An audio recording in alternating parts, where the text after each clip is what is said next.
On the way over here, Alonso and I were talking about the word paranoia, and I wanted to just get real clear on like the definition of that. Unrealistic, basically an unrealistic reason to be in fear of something or worried about something.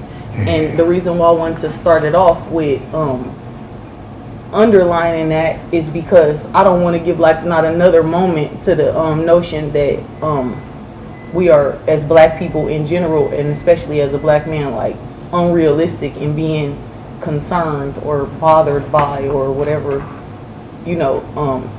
I don't think it's unreasonable. I think we have a god awfully good reason to be whatever the fuck we are. I think that this is a really to be paranoid or whatever, wherever we land on, where we working from, I feel like is really reasonable for an unreasonable situation. Jap, go ahead and pick it up. Well, shit, like basically that's my whole life. Like that's what I live right now. So I just feel like it's real. Like as far as like paranoia and the stuff we go through out here, and it's like you gotta be like that, especially growing up where I grew up from. Like the ghetto is like that's everything we go through. We gotta watch our back from enemies. We gotta watch our back from scavengers. We gotta watch our back from thieves, robbers, police. Like it's like when you gotta watch your back from everybody, you feel kind of caged in. Like you don't know who to trust. It's some family members you gotta watch. So it's like just growing up and having to go through that type of stuff and seeing that type of stuff, it just make you real cautious. So it's like when you do move like that, I understand it. And then it's like when you see people that don't move, all paranoid, and like it's like that, them the people that's out here getting touched, like they out here getting killed and stuff like that. And when you get to sit back and really look into reality and get to see that, it's like it hit different. It's the predator and the prey, for real. That's what the world is about. It's like it's like there's no way to really win. Being a black man out here, like it's no way to win. Like under any type of circumstances, it's always gonna be somebody over you, against you.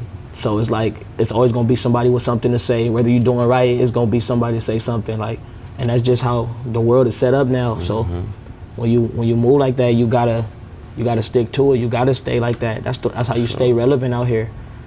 Like you gotta mind your business. You gotta move. You gotta watch everything. You gotta stay paranoid. Like that's the key. The neighborhoods we come from, they don't want us to leave and get out. And some of these other neighborhoods we get into, then we gotta watch our backs. They want us, you know what I'm saying? They want us to get out. So it's like, you know, where can we be safe? So yeah, like you said, you gotta stay on it. Kendon, go ahead. Yeah. Adding to the flame, I believe that when we shift the perspective from survival to living, paranoia and a survival mindset, I feel like, yeah, we have to definitely protect ourselves, protect everybody around us, especially from the police. That's one thing. But then when you got gangs that's right around the corner from you, that's a whole nother thing too, because you're protecting yourself from who's right around the corner and who's down the street from you, but also from who's supposed to be protecting you. So I feel like that. But then when you jump into purpose living, and when you know that fear is real, but it can prohibit us from actually exercising our full potential and being our true authentic self. Okay, I got a question on the thought there. Who inflicts paranoia more? The person that looks just like you or the police? Ooh. The person that looks just like you. No, that's deep. Yeah, that's deep. But yeah, probably the person that look just like me for sure. He more, I ain't gonna say capable, but he more liable to walk up and do it and take a life before the police. Even though, you know, the police is hard, that's what they doing right now. Well, it's been going on, but yeah, black man. Yeah, I know who to look out for when I'm looking over my shoulder when I walk out the house. Yeah, that's what I'm looking for, a black man for real. See what a black man on, or you know, Hispanic, you know. And it's sad that we gotta live like that when we all black. Like we all growing up, and not even just like the fact that we all black, like it's other races that go through that too. But like when you say the black man, it's like you would think because we black that we'll be on some like unity, like too black, too strong. We want to support black businesses. We want to like everybody want to hate on each other. Like you start doing something, and it's like they gon' still try to tarnish you no matter what. Like it's still gonna be people talking down on you. They better than you. It's still somebody trying to compete. Like I never been the type to try to compete with nobody. I want to see everybody win. But it's a lot of people that see that and still want to be in competition. It's like you want to be in competition with me to see everybody win now. Piggybacking off of the question, who makes me more paranoid, my own people or the police? The only time my heart is jumping when it comes to the white race is when a cop is behind me. It's never been any other time. But there has been a time where I'm walking home, 43rd and Florence, and a car drives by twice. And now I'm thinking. It's been a time where back when hoverboards was out, I was like the first one to have them, going to Dorsey. Little did I know, somebody from my own football team was plotting on how to rob me. From my own football team. Second to that, just me being an entrepreneur and wanting to like just be myself. It's like there's been many situations where somebody who looks exactly like me, kept me from wanting to be myself. And I can't say, for this particular topic, for me the biggest pain starts with, somebody who looks like me. Yeah, and that and having y'all talk before that helped me realize it. Like, oh snap, most of my paranoia has came from people that look like me. Yeah, for sure. Carlos, go ahead. Okay, so two things I wanted to say. The first thing was to piggyback on what Tanya said, is that I think that when we talk about paranoia, I think that there is realness in like I don't think it's paranoia. Like if a car drives by or it drives by twice, yeah, I gotta look at it because that might be the car that pulled a drive-by on me. So for me, I had two brothers that were killed in cars. So I'm gonna be a little bit more. I'm looking at everybody, and I'm not looking at them like about to pull my gun out or nothing. But I gotta see who's driving by. So I think that there's realness in not the fear, but the danger that comes with being a black man. I know that before me and you kind of talked about it, but we didn't get into it too deep. It's not that I feel more comfortable in like Beverly Hills or Santa Monica, but I do feel more safe in Santa Monica. So like when I'm in my community, there's almost never a time where I don't have my gun on me because I understand the realness of it. But if I'm going out to Santa Monica or I'm going out to Beverly Hills and I'm going straight there, I'm like, I probably don't really need it today. And that's a tough conversation to have, but it's not something that I don't think that we can fix. And so for me, like that's why I'm trying to start the football team that I'm trying to start, because I think that it starts with our kids and our next generation. Anytime you in a position where you deprive a people of resources, they're gonna fend they're gonna fend on their own and figure it out for themselves, and that's what's happening to us. I actually just saw some this morning. I think D.L. Hughley was talking about it, and he was like, "It's no such thing as black on black crime." Because everybody's just trying to survive. It's. I mean, historically, like you do the research, if a certain group of people, individuals are usually around their own people. White folks usually stay around white folks, black folks usually stay around black folks, Hispanics usually stay around Hispanics. By the numbers, white people commit more crimes against white people than black folks commit against black people, 2 to 1. But, we're the narrative that mostly people talk about. Anytime, it's almost like if you was, you see your mom and your dad, right? And if your mama had a bad day, your daddy gonna have a bad day. It's just a sense of proximity. So if you're in a position where you're doing bad, you transfer that to the person that's closest to you. And it just so happens that we all going through it in our same communities. So I agree with you. I definitely feel more comfortable being from the South, being around my own people. That always makes me happy. I think stepping on an air when it comes to the resource aspect, it's all about mindset. And the reason I say that is because, for example, I make a living off of selling juice. Okay, I go to the store, to Sprouts, I buy fruits and vegetables, I come home, I juice it, I market it, and I sell it. I can make $600-800 in a day selling juice. Juice man. So that's actually the name of my brand. So what I'm saying is a mindset. You don't have to go sell drugs. You don't have to go rob. You don't have to do these things to make money. It's all about the power of your mind. And so, just to piggyback off of what you're saying, it starts in the mindset and who we believe we are, and how we see ourselves and how we see each other. So if I don't see him as how I see myself, it's gonna be some type of disruption. But if I can see you and see myself, then it's like I'm gonna go about my life differently. And I was saying to Carlos, we had this conversation plenty of times. What's kept me from doing a lot of crime has been, number one, my children. They're not even born yet, but I'm trying to live my life, live it by example. Second, I know that what I do impacts every other black man. And so just me thinking that, like, okay, if my skin is this complexion or darker and I go commit a crime and I get away with it, do I really get away with it? Because they seen that it was a black man. Mm-hmm. So now the police coming looking for a black man. They don't know your face, they don't know the details. All they know is black man. And do not, tell me if I'm wrong, do not all white people look like each other? To us, yeah. Yeah, exactly. It's the same, they see the same thing when they look at us. Mm-hmm. They see him and they see him. That's just how it is. Mm-hmm. So you have to understand that, like, what you do affects everybody else. You never get away with crime. Mm-hmm. You never get away with crime. Somebody pays for it. Mm-hmm. It may not be you, but somebody pays for it. There's been times where I was living off Figueroa and 54th. I'm walking home, like just casual walk home, and I get pulled over in front of my house, and the guy's like, "Oh, somebody said some black man. They seen a black man did this. We looking for a black man."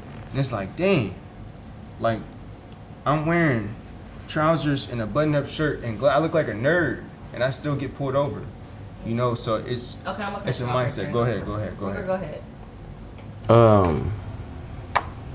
What you were saying about just like seeing another black man and everything. In LA, one thing we got around here is like pride issues. Like everybody got pride issues. That's just what we come up off of. Like pride, most of us we all gang banging. Who tougher than the next? I mean, you ain't even got a gang bang. Just the people that don't gang bang get picked on by the gang members for not choosing the gang, and then they end up being tough. So they riding around with straps. They still willing to kill and do whatever they want to do. So it's just pride is just like pride is the devil. It's just pride code. You feel me? Like ego. Do you think pride would alter somebody, like how he brought up the juice versus somebody who necessarily sold dope? Do you necessarily think the battle between those two occupations have to do with pride in a black man? Yeah, I mean, for some people, they might feel like they gotta do this to look cool or something like that. But at the end of the day, the goal is to get the money. You know what I'm saying? So whatever you do to get the money is on you. Like if you feel like you gotta be cool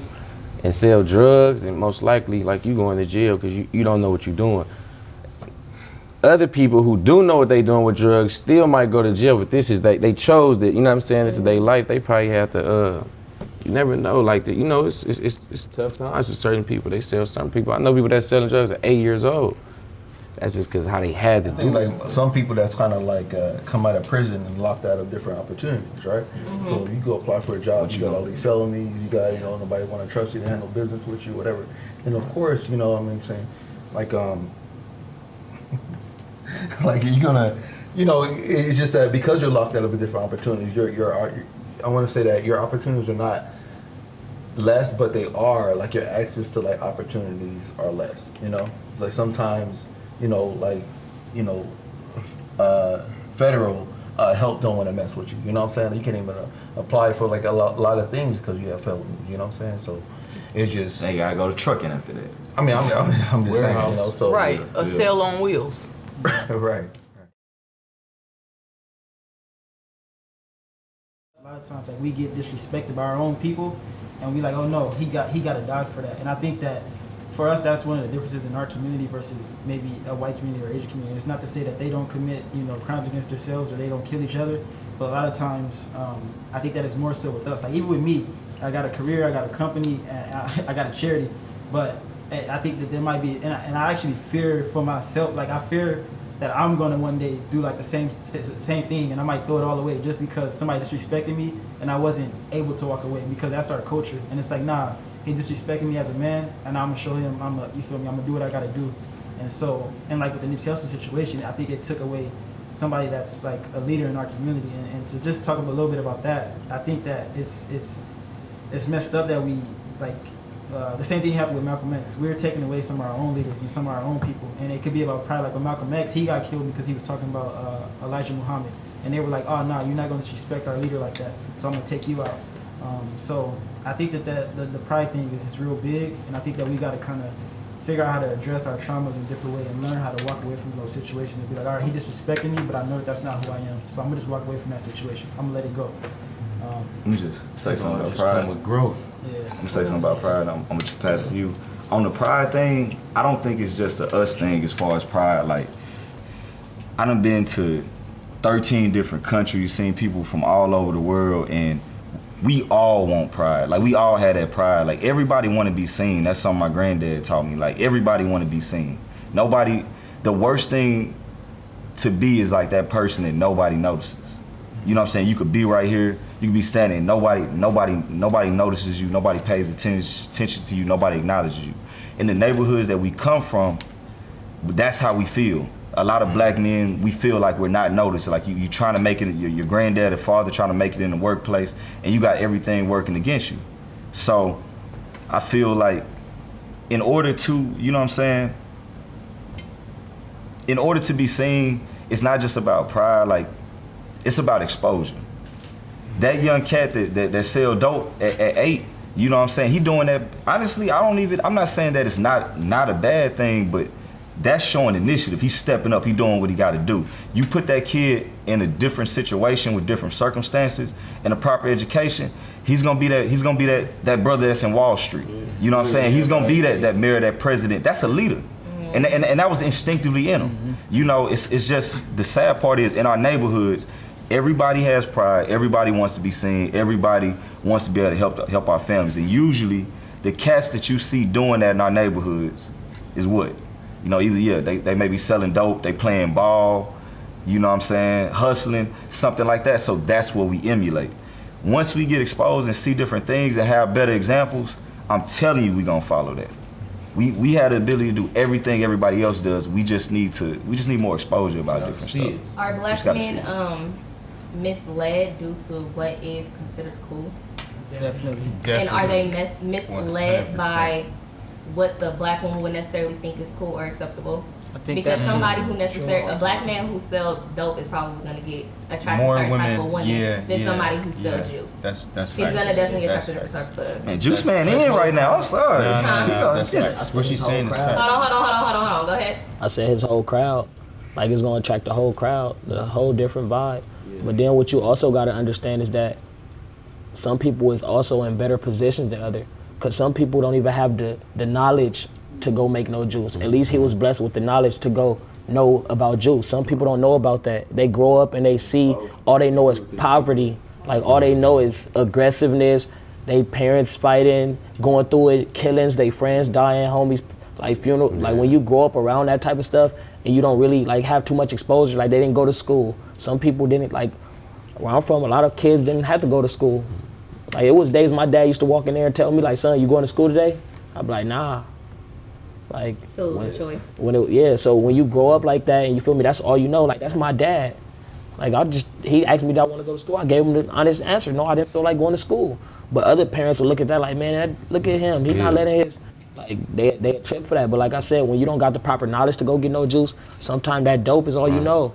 So when that's all you know, that's what you gonna do.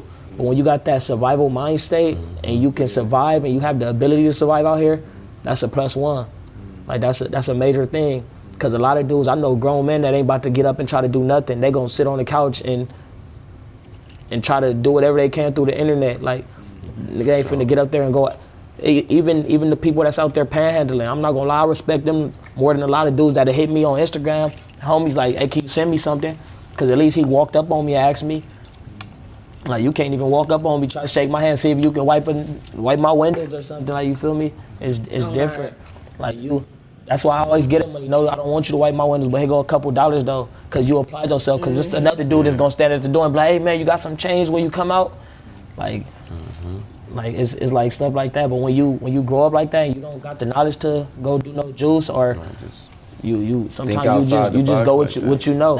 That's why I wanted to talk. He mentioned exposure, and it's true. It's the difference between a nigga that when you was in elementary you knew how to do flips and do the bars and shit, and a kid that go to the Olympics. You know, it's the exposure or not, right? So I was this is what I wrote. I had said we are violent with each other. Wait, I got scratch marks. But we are violent with each other because the system is violent with us, not the other way around. And that's the same system that the police come from, and we get that fucked up, we flip it around. We be like, well shit, we do this to each other. So, you know, what make them, you know, think they gotta stop? You know, they started it. And it's not a tit for tat thing. It's just that, I don't know the exact quote, but I think it's Malcolm X, and he says that history is the most qualified place of our research right now for how, you know, and you got to do research to get an answer, right? So to get the answer, we have to, you know, double back and see that the beginning of it is the violence that has been inflicted on us, and this is how we deal with each other. We talking about pride, and it's really just significance. And I say this all the time, that it's a human need. It's not just pride, you know, it's the need for a human to feel of some sort of importance or belonging or that they are beautiful. Someone mentioned how neighborhoods that don't have us living there or that we can't afford because we locked out of all of these systems, you know, to navigate our way up.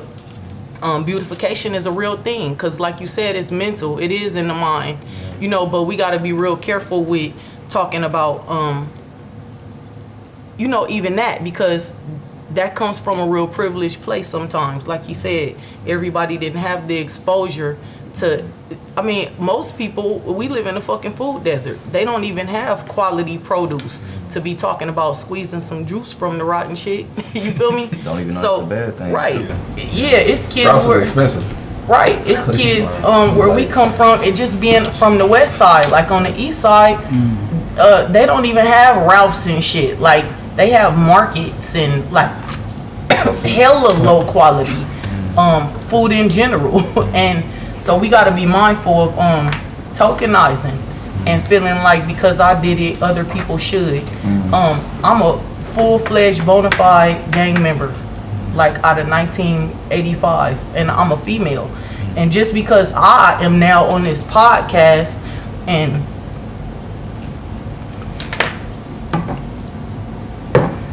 doing good works in my community, I cannot forget my niggas, you know, and how they didn't even get this age to turn into something else, you know?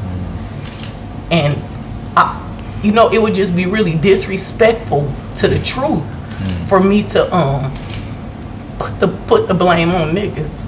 It's not a true thing, you know. It's that's not to excuse us, you know, from being accountable or to take away that we are powerful as fuck and capable of great things. It's to really get to the root cause of the shit so that we can get to an answer, you know, and to really have like a deep level of compassion and patience with each other. I mean, at the level that it would be necessary for us to get to an answer. Because if we don't do that, if we don't try, you know, try loving on each other, then we gonna go around in a whole big ass circle, you know, and we'll never get to an answer. But to be blaming niggas, I don't think that that's the right place to start, because we ain't start it. We, of course, I'ma hang on the corner wearing red, knowing niggas looking for me wearing all blue, so I could be big fuck off from Blackstones, and I could be little baby so-and-so, you know, because I feel of importance. I'm locked out of every other fucking system to be important.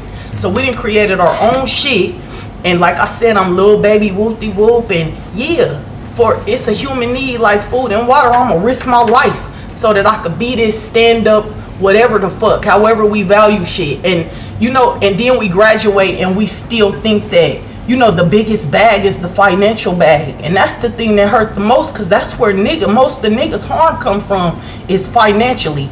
But we think that means that we have arrived in life, and it's such a bigger bag. Like morale, we come from a place of having moral standards. It's not, that bitch a hoe, and then you will hear somebody say that bitch be getting her bread though, or that nigga be flocking, or he be stealing from people who worked for they shit, and we'll be like, that nigga he stay with some money though. It's like we excuse, you know, the real bag for the punk ass bag, you know. And but again, it didn't start with us. It came from us being heavily abused and muled throughout this motherfucker. We was muled so that they could build all this other shit that we can't even attain.